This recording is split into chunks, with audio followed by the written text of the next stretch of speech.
Hello and welcome back to the Middlemen podcast, where if you're watching on YouTube, you'll see that Max has a little halo around his head in between him and the new Middlemen background. And he's pointing to it. If you're watching on YouTube, go and find us on YouTube. Today we're talking boxing, as we always do.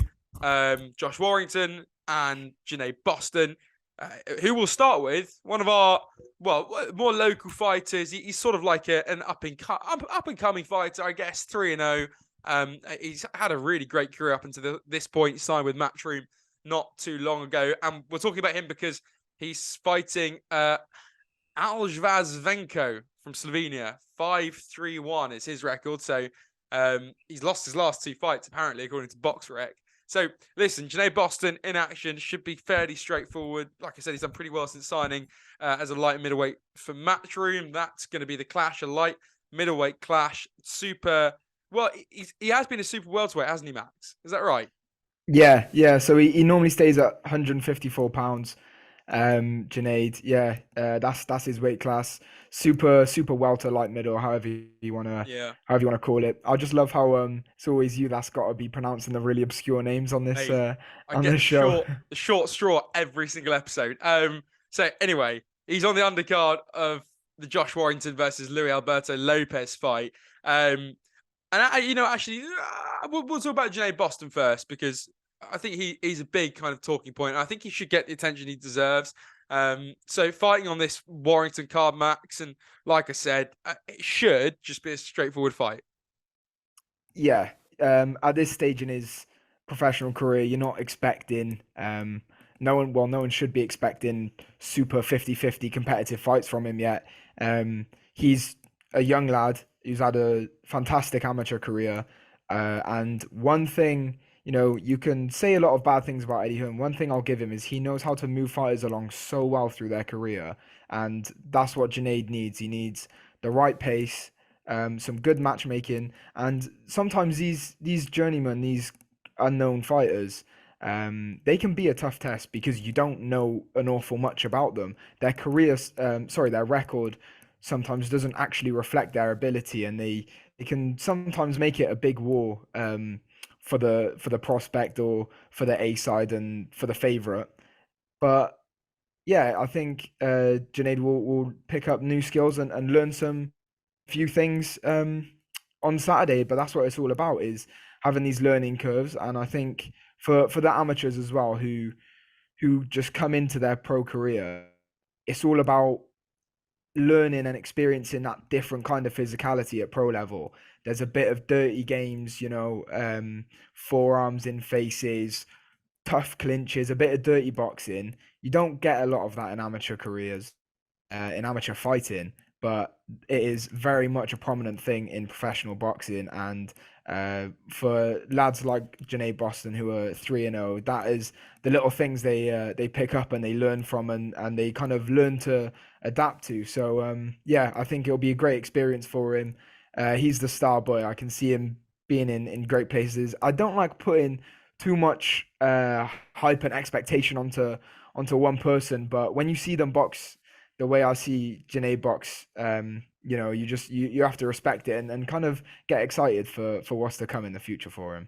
For sure. And I think, like you said there, with the rough and toughness of professional boxing, it's exactly the same as academy football. They'll play academy football. It's all going to be quite soft and fluffy. And, the referees make calls that kind of protect players. And it's never too violent. I've reported on a lot of academy football. And then you get to proper pro football and elbows are flying in and it gets pretty crazy and it can get rough. And that's the reality of football. And it's the same with boxing. And it's interesting as well that you say Eddie Hearn has done so well, which he has, compared to someone like Frank Warren.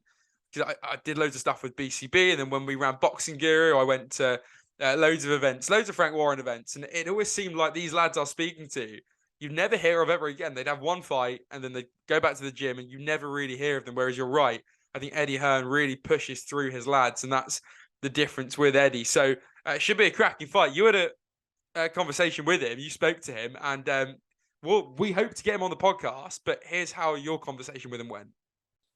I feel like being around a lot of professionals from a very young age just put me in good stead, and it's kept my feet on the ground. and I'm just looking to enjoy the process. I don't want to get too big-headed, don't want to get too cocky. I've got a lot of work to put in, and yeah, hopefully it'll put me in good stead. I'm looking to have a good, successful career. It's a blessing, obviously. You don't really understand until you get to a certain age of how blessed you are to have such like a good crop of fighters who are older and a lot more experience at such a young age, where you can learn from subconsciously, or even if you are trying to learn. I feel like just being around such people, you're bound to learn and take up good things in and outside of the ring. We all know that boxing is a business as well, so you come to grasp of the business aspect to it as well. Inside and outside the ring, it's been a good blessing, and I'm forever thankful for it. I've always been obsessed with boxing. I don't think it was that. I think it was more of an aspect of, look, like I'm doing the sport now, but a lot, especially nowadays, a lot of people just seem to know about the boxing of today. Do you see what I'm coming from? Like the Javante Davis, Lomachenko, Tyson Fury, or Anthony Joshua. Whereas me, being around Brendan, I've been around a lot of the older lot in the gym, because I've always been around the older lot. I've never been around lads my age. I've been around the elder lot. I've always known fighters from the back in the day, you know, the 90s, 80s, 70s, 60s. We can go back. I can name you a lot of them. I can name you fights they've been in. Watched a lot of boxing growing up. He'd mention names. I'd listen. I'd watch. He never told me to. It was just that he put me in a position where it was up to me. Do you see where I'm coming from? He'd mention names. I thought, right, I'm going to go. When I go home, I'm going to watch him. So, yeah, I'd definitely say he definitely made his wisdom alone, his presence alone, being there. It made me love boxing a lot more, and it made me realise there's a lot more from back in the day. It's not a recent thing. Like I said before, I watch a lot of fighters. I'll never try and imitate anyone. But don't get me wrong, if there's a thing I like and you think, yeah, do you know what, that'll work with me, there's no wrong in trying. So yeah, I'll definitely try things out, and if it works, it works. It doesn't. There's no harm in trying. As long as you're not in the ring getting sparked out, I think you can try it elsewhere. Well, I'm from Rotherham, but obviously I'm based in Sheffield. You know what I mean? So I'd count myself as a Rotherham Sheffield lad. But yeah, definitely, I want to be a name. Like I said before, yeah, I wouldn't want to be boxing. I wouldn't want to be doing what I'm doing day in, day out, trying to like make something of myself if I weren't there for that. I've never really understood people who are half-hearted with this sport. It's the wrong sport to be half-hearted with. You're not kicking a ball. You're not hitting someone with a racket. You're getting punched in the face, or you're punching someone else in the face. Yeah, it's as simple as that. Definitely, I want to be a big name. I want to be successful. I want to do everyone proud. And obviously, if they ain't in your intentions, I don't know why you're there for. Do you know what I mean? I've been sparring pro since I was 13, 14. Do you know what I mean? And that's no joke. yeah. If I'm doing what I'm doing now, where am I going to be when I'm at their age? Because believe me, I'm trying to do better than what half these lot are doing. Even though they're doing very well, like that's my intentions. Do you know what I mean? Like, I want to be one of the best, if not the best. Yeah, it's at the end of the day, I don't really let it get to my head. I look at it as experience. I don't look at it like, oh, I'm going in with someone. No, I look at it like that's going to get me better, then I'm going to do that. I don't want to be sparring no divvies. Like, do you know, a lot of people nowadays, they want to do everything for the Insta. Do you know what I mean? They'll punch up some poor lad, pull it up, and they think that the dog's bollocks. I'm not trying to be like that. I just want to improve and improve and improve in the gym. So when I'm under the lights, there's nothing new to me. Well, I get wet water, don't you worry about that. Yeah, it's good. Obviously, it's good, but like, I don't hold on to that like a claim to fame. I'm like, yeah, I'm buzzing now. Do you know what I mean? I've made it, and then put myself in the high esteem. I am who I am. Do you know what I mean? They've got charms, 2 legs, just like me. Don't get me wrong, it's good. I appreciate the love and support. But like I said before, I'll appreciate anyone. I'll appreciate a man who's working at a corner shop, showing me appreciation. And I genuinely do. Like, when people come, a lot of lads from the local gym bought tickets. I must have sold about 40 tickets just from them. The Monday morning after my fight, I've gone and said thank you. Do you know what I mean? I didn't have to say that. But I'm not saying, because a lot of people it goes with, like, I think a lot of people take it for granted. And I don't ever want to be one of them people. The people paying hard-earned money, putting their time and attention into you, putting a bit of hope into you, don't ever take that for granted, because it can all go just like that. No pressure at all. I promise you, listen, it's a blessing. Why look at it as pressure? Everybody wants it. So why look at it as pressure? Look at it as a blessing. I'm forever thankful. I headlined my first fight on my doorstep. It's literally 5 minutes from here. Like, that's a blessing. You know what I mean? People would die for that. So I look at it as pressure. I enjoyed it. I had no nerves whatsoever. I went to sleep. Okay, I woke up 2 hours before I went down. I showered up. I went there. Do you know what I mean? That's a blessing. I think pressure is what you put on yourself. Do you know what I mean? I feel like Definitely. having a high expectation of yourself, yes, but have a sense of belief that you can do it. You see where I'm coming from? Yeah. Don't look at it as pressure, and that's what I feel like I should be doing. And I feel like I'm doing right at that. So I think it's perspective, like you said before. You're right. You're dealing with people supporting you. You're dealing with a lot of people talking about you. There's two ways you can deal with it. Think, oh my God, what's happening? I've got people supporting me. Or two, you'll be like, yo, I've got people supporting me. Big buzz this. Let's show them. Do you know what I mean? I go with the latter. I feel like that's what you got to do. And I feel like the moment you take that off yourself, you perform better. I feel like that's how you got to do it. You got to believe in yourself. Yeah. It's you versus you. I think the moment you start doubting it and you're putting questions in your mind, that's always taking part of your performance. Any muppet can get off the street, yeah, and box, yeah. But if he's got a bit of belief in himself, I'm not saying he'll do well, but he'll do better than what he'd do if he didn't know what he was doing and question himself. Yeah. It's all in your brain. I'll never want to say I'm the most practicing Muslim in the sense of I am proper. There's a lot more better Muslims than me. There's a lot more practicing Muslims than me. Okay. But yeah, it does. I believe it does play a massive part, and I think without even me realizing, I think my principles, my morals, the way you live, without realizing it's being molded by religion and by your parents and even boxing. It does shape up your life, and yeah, it is confidence. Like, yeah, I would say I think it does play a big part. But end of the day, religion's boxing, and I feel like you've got to have confidence within yourself, whether you're religious or not. Whatever works for you. But yeah, I do believe religion does play a massive part. Well, as of now, I'm speaking to a few promoters. Well, I say me, my management team, SJAM, they're dealing with things and looking for what's the best deal for me. It's looking rather positive as of now. I've got a lot of interest in me. It's a little frustrating. Yeah, I want to be out ASAP. Like, I'm not even fully in camp right now, but I'm fit whenever. So I'm ready. I want to do 6 rounds. My next fight, I want to do a 6 rounder. But I don't want to be fighting no. I don't want to be disrespectful, but no one what's not off the level. Do you know what I mean? I want to be fighting someone with meaning who's going to have a go. I mean, not. I'm not. I don't want to be here just messing around, ticking over. Like, I understand that I'm of a young age and I've got a lot of growing up and maturing to do, and even becoming better at everything. You never learn enough. But I do want to make steps in my career and not go stale. I really want to do well. I don't want to be fighting for years and years and years and then getting my step. I want to get it step by step. So if that even means my team bringing me back, I'm like, Junaid, relax yourself. Do you know what I mean?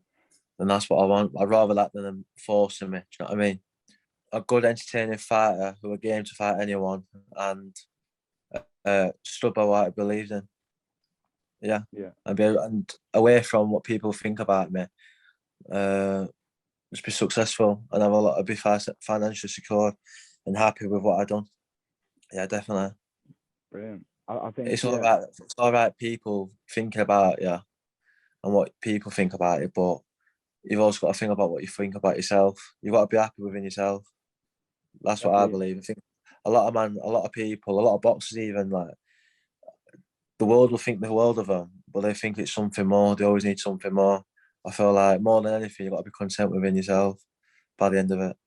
So there was Junaid speaking to Max in Junaid's very early days of his career, and that was whilst we were still at uni, Max. So I think those AirPods you Good old recorded them on, days. they no longer exist, do they?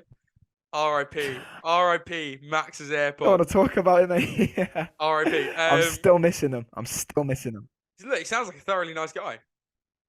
Yeah, no, he's a great lad, and I think what's great is just like the how humble he is. He just seems like he is one of us, but just happens to be awfully good at boxing.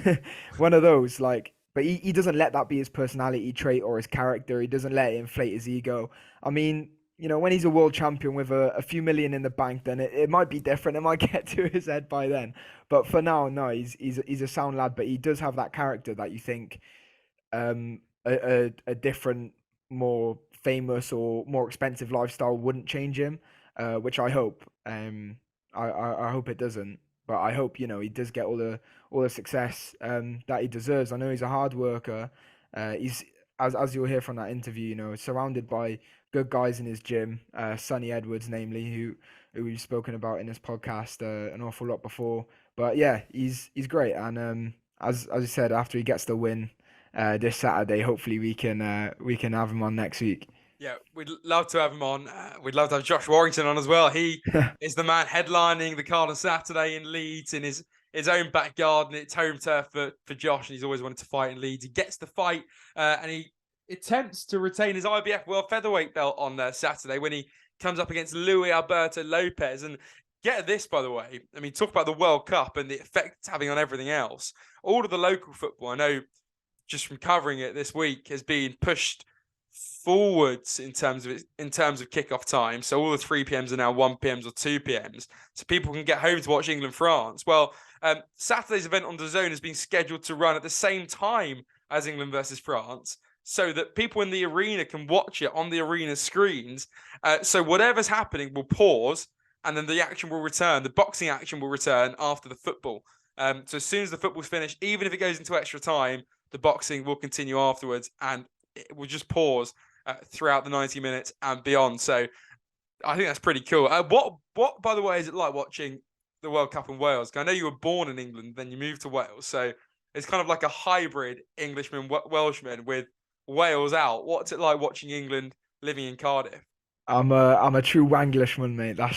You are. That's my identity. It's been my identity, but no, seriously, English through and through. And people will just say that now because Wales are out and England are still here. But you don't understand the depths I've had to go through being at a rugby club while Wales batter England in the Six Nations, just representing England all by myself, being jeered at left, right, and centre. So I've had dark days as well, but been able to celebrate it and enjoy it here, but it's just it kind of that pop, that excitement is just kind of deflated a little bit. I've got to be honest, because naturally this is not it's not England, so it's the opponent's country really, and then no one's going to be excited or want to celebrate them. Granted, there are English people that live here among me. I'm not the only one, but yeah, it's a rarity, so it's not the same. But luckily enough, I was able to go and see the Senegal game in Birmingham last week, and that was just phenomenal. Actually experiencing being in England to experience us win a game in a major tournament is my first. I'm 21 years of age and never got to experience that, so that'll stick with me forever. But I think, as you were talking about the event, the DAZN event on Saturday, I think it's a great idea for the spectator. That's perfect. We were even at I think it might be 3 years on the day. No, 3 years ago yesterday, when Joshua beat Ruiz in the rematch. They did this. BCB did the same kind of thing. They had a yes, I remember that. they had I an was wondering English where you were title going with fight. that, and they did. And you're absolutely spot on. They did have the Anthony Joshua fight on the screens at that BCB event. I remember it because you got in a scrap in the toilets, or almost did. A great night. And then I got beef on Twitter. That whole night was just Yeah, unreal, yeah, I remember that unreal too. in Walsall. Some BCB Black Country boxing event. Go check them out. I'm not sure what they're doing now, but I think they're still doing some pretty cool stuff. And I do know what you mean, and the feeling of being like an alien in not in my own country, but I went to the US to watch USA versus England in the World Cup, and I was like the only Englishman in Chicago watching that game, and so I know exactly what it feels like. I was just sitting there, like in my little corner watching it, and they can't contemplate a draw, let alone a goalless draw. So I had to explain football, or as they called it, soccer, to the Americans. And my girlfriend wasn't interested in either. It was a terrible game. I'm not surprised. It was such a bad advert for English football. But there you go. Well, we'll turn our attention back to boxing, back to Josh Warrington. And, again, this is I don't want to say straightforward fight, but it's a fight he expects to be winning after those 2 losses. He won his IBF belt by beating Kiko Martinez earlier this year. This is his first challenger, but his record stands at 31 wins with that 1 loss against Maurizio Lara, who, by all accounts, was a good opponent. I suppose, is there the risk now that this Lopez guy anyone can do what Lara did. Lara was just, he wasn't a chancer by any means. He was a great fighter, but perhaps people thought he was a chancer. Do you think there's that risk now, or do you think Warrington really has his head locked in? He knows exactly what he's doing, and he's not going to let anything like that happen again. I think the risk is still there, like it's never left really. I there's no real risk in Kiko Martinez. I'm not gonna lie, Salva Barrett years ago showed that Martinez was past it. Although Martinez had a great fight against him, may I say, those were close scorecards. They were well, it's a close fight. The scorecards didn't indicate that, but that was, I mean, I'm showing my age now by saying that was one of the first Kiko Martinez fights I've seen.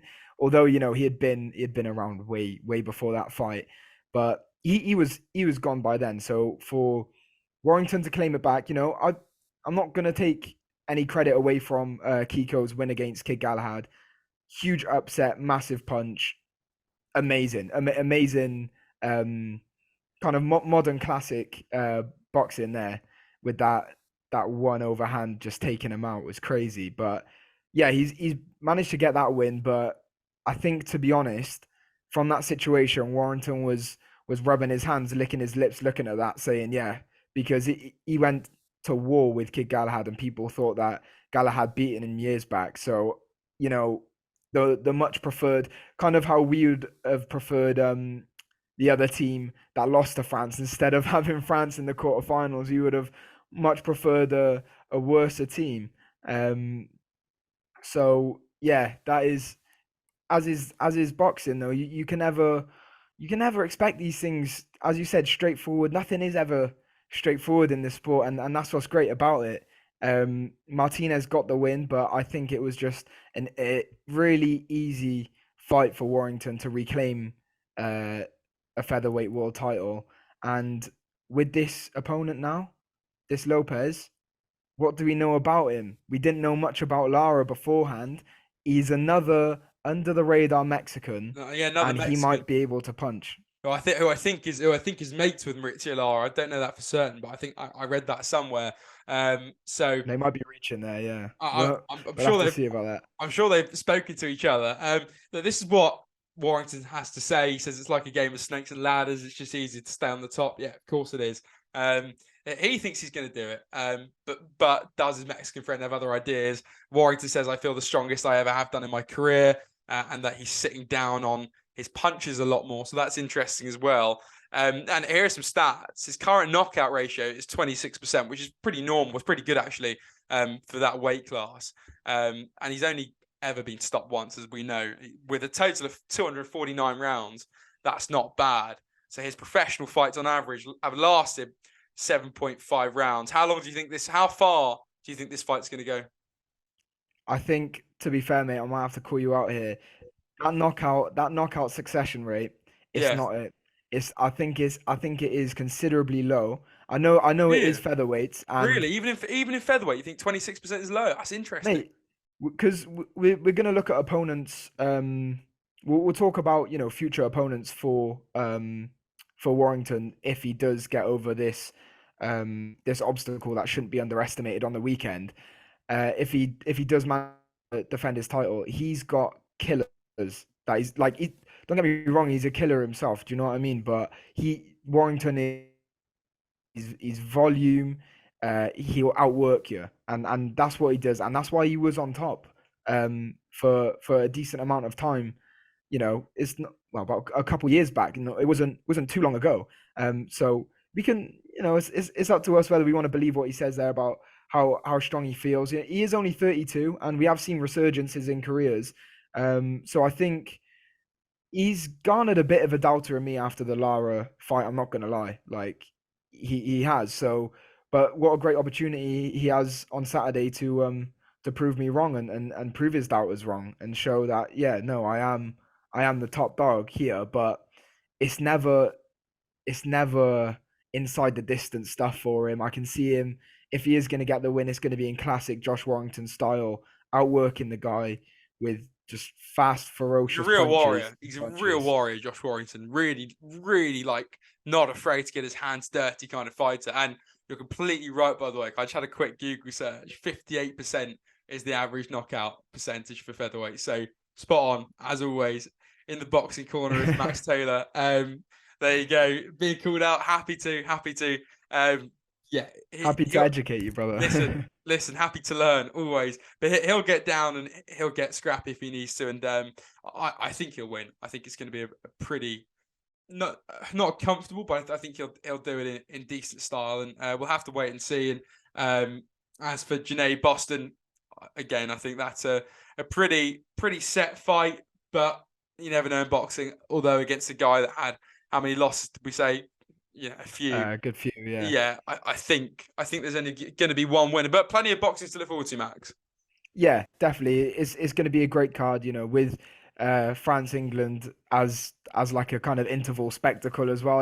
It's new, but I think DAZN and Eddie and Matchroom have done that really well. Kind of really understood what the fans want and integrated it really well. To be fair, I just feel bad for whoever is going to be on the fight before the game because they'll be like warming up, smashing they'll be the on pads. The clock. They're going to be on the clock because could you imagine if they're halfway? Wait 2 hours. Also, that's a really interesting point because it's like when an international break comes when a team's in really good form.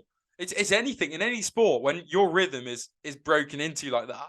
Surely they're going to time it so that no fight can even come close to matching the kickoff time because that would be really unfair because whoever is on the back foot has that chance.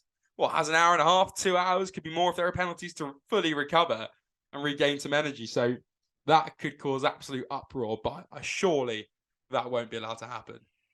Yeah, no, I think for the fighters and their team, it's just all about timing, all about kind of understanding the pace of the night, how it's going to go. It's going to be longer than usual because it will be an undercard fighter. It might even be Junaid.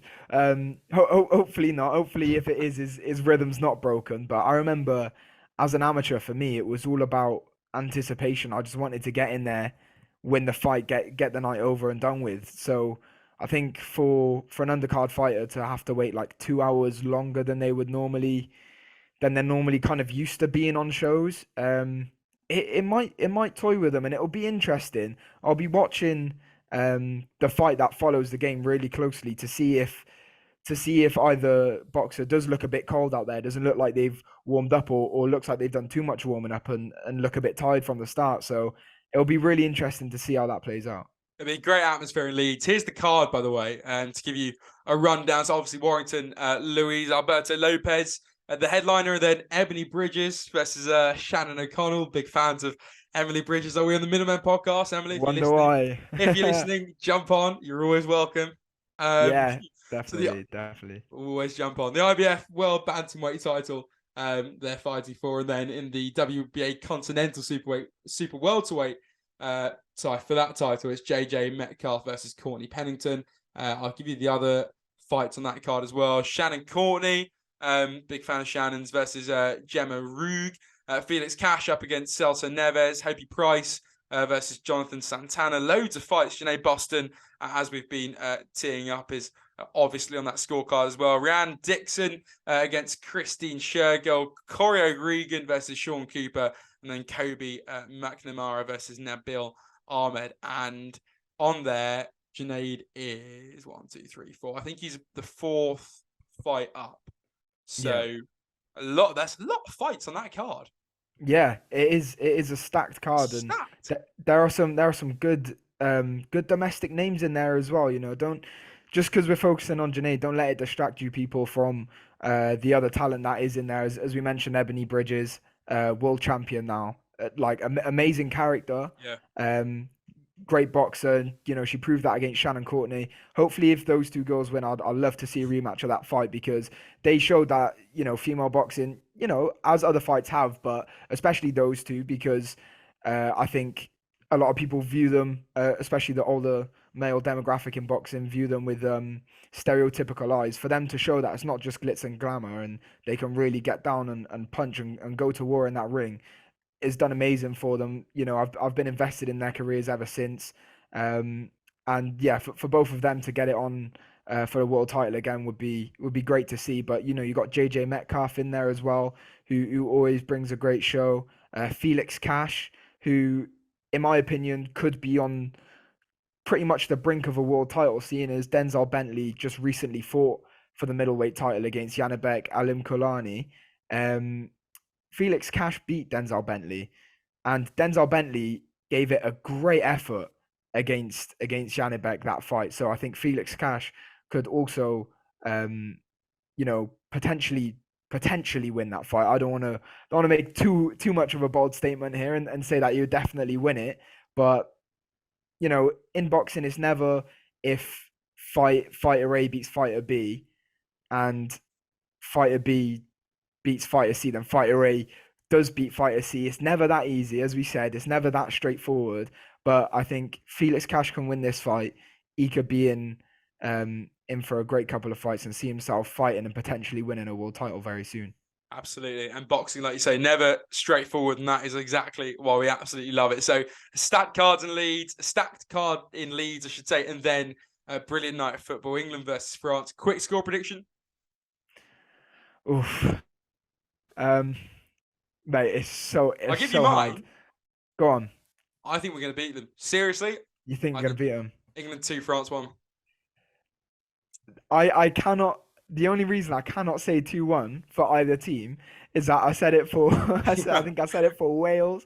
I said it for Senegal. Do you know what? Third time's a charm. I'm gonna agree with you. 2-1. 2-1 England. 2-1 will beat France. Yeah. It's coming home. You've got to believe. You've got to believe, because I doubted too much. I thought our games would be tight. I know, obviously, France, reigning champions, whole new step up. But without the big hitters, could I doubt it, but could be without Mbappe. I've heard he's picked up a knock. I don't know how much truth is in that, but yeah, I think we can hold off their defense. I think if Walker can keep up with Mbappe, and if I really hope Rice is fit, I think we can give him a real good game. Yeah, I'm not gonna have my fingers crossed for Mbappe being ruled out. I'd rather he played them and we still beat them, because then it doesn't look like an excuse. The only reason we beat them was because Mbappe was out. I'd rather he plays the game and we still win. And yeah, people are acting about, like, I've seen so much talk about Walker versus Mbappe as if Kyle Walker's never played in a Champions League game against him. Sure, and he not played in the Champions team, League like, final. Did he play for? Oh, I don't know if it was Spurs. No, or no, I think well, it's well, he has played in Champions League. He would have done with either City or Spurs. Yeah, I mean, he's had the European matchups with Mbappe already. I'm pretty sure they've played. So it's nothing new. England have world-class players as well. Let's not just focus about the threats. As a nation, when we're talking about this, let's not focus on the threats that France have. Let's focus on the threats that we have and look at what we can do to them. You got, Jules Koundé, very solid defender, amazing. Right back, I think he's a bit out of his depth there. Maybe he'll prove me wrong, and people will be laughing at me if he goes on to have a masterclass. But you got to have some faith and really go and attack these, and the fearlessness, which I think Southgate has instilled in the team. I think he's instilled it, but also there is that kind of defensive nature to him. If we can be more fearless in the offense and the attacking end of the pitch, then I think we have a real good chance. Yeah, let's see how we go. But obviously, I hope we do it, and I think we will. So football's coming home. Some big boxing to look forward to, and yeah, football's coming home. That's it. Thanks for listening. Yeah, that's what you need to hear, guys. Yeah, thank you for tuning in. Hopefully we have Saturday night's winner on the show soon. I'll be in talks with him. And we got a few guests lined up. Say this every week, but there will be. You stay tuned, you stay patient, and see who we bring on. Hope you're enjoying the content, guys. And as Noah said, football's coming home. Goodbye.